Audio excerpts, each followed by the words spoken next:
Ça va faire maintenant 6 mois que je suis arrivé à Montréal et dans cette vidéo, je vais vous parler de 5 faits qui m'ont soit surpris, soit déçu concernant l'automobile ici à Montréal, au Québec. Bienvenue sur Carture.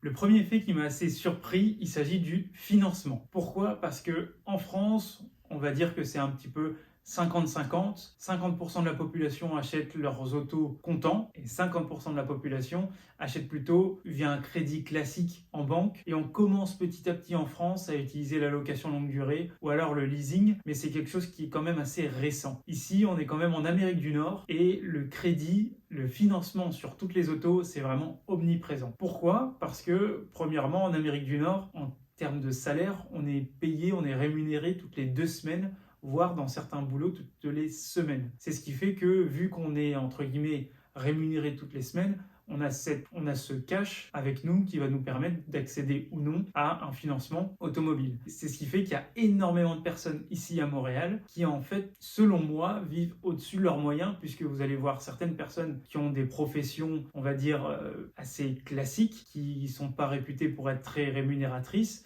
et on va les voir rouler avec des véhicules qui sont très haut de gamme. Donc, chacun ses goûts. Chacun fait ce qu'il souhaite avec son argent, mais c'est quand même assez surprenant de voir pas mal de personnes rouler dans des voitures qui sont haut de gamme, dites de luxe, alors qu'elles n'en ont pas forcément les moyens. Le deuxième fait qui m'a assez surpris, il s'agit du contrôle technique. En France, lorsqu'on achète une voiture, il y a toujours ce contrôle technique. Il faut y faire très attention sur la durée. Ici, au Québec, il n'est pas obligatoire le contrôle technique. Donc on a une partie de la population, comme je vous ai expliqué auparavant, qui vit entre guillemets à crédit, avec des véhicules neufs assez haut de gamme, et on a une autre partie de la population qui, elle, ne fait pas du tout de crédit, et il y a pas mal de voitures qu'on peut voir sur les routes ici qui sont pas dans un état de rouler, mais d'un point de vue sécuritaire. On peut entendre des voitures, on a l'impression qu'il n'y a plus de pot d'échappement, il n'y a plus de catalyseur, il n'y a plus rien, et ces voitures ont tout à fait le droit de rouler, et c'est d'autant plus surprenant que en pleine période hivernale comme maintenant, on peut les voir rouler alors qu'il fait moins 10 dehors, et c'est vachement surprenant.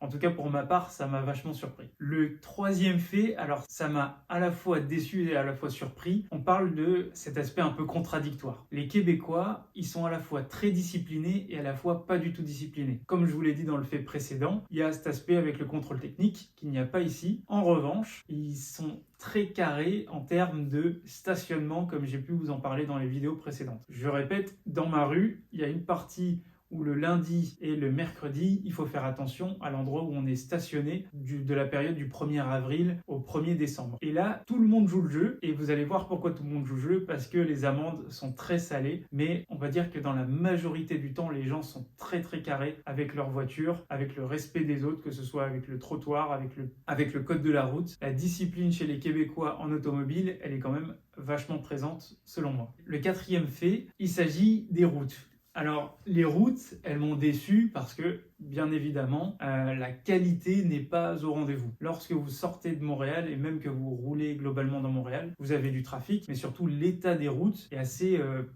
à certains endroits, déplorable. Excusez-moi d'utiliser ce terme, mais il faut avouer qu'on est quand même dans un endroit où les automobilistes roulent beaucoup. On ne parle pas de 10 000 km par an, mais la moyenne doit être autour des 20 000 km, si je ne dis pas de bêtises.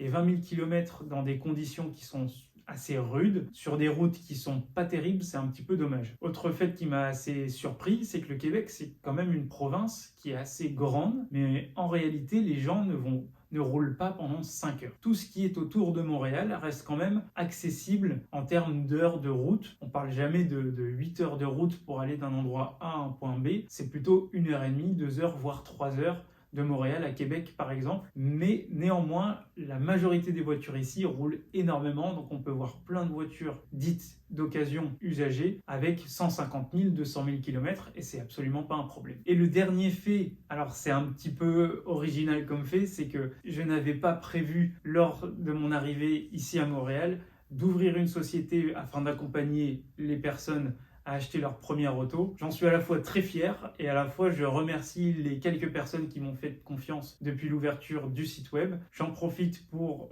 vous mettre le lien du site web en bas de cette vidéo dans la description. Donnez-moi dans les commentaires tous vos avis, toutes vos expériences que vous avez pu avoir ici au Québec et même en Ontario si vous êtes arrivé en tant que nouvel arrivant comme moi à Montréal ou dans tout le Canada. Je vous donne rendez-vous pour une prochaine vidéo et surtout passez d'excellentes fêtes. J'ai mis le pull pour l'occasion. À très bientôt. Ciao ciao.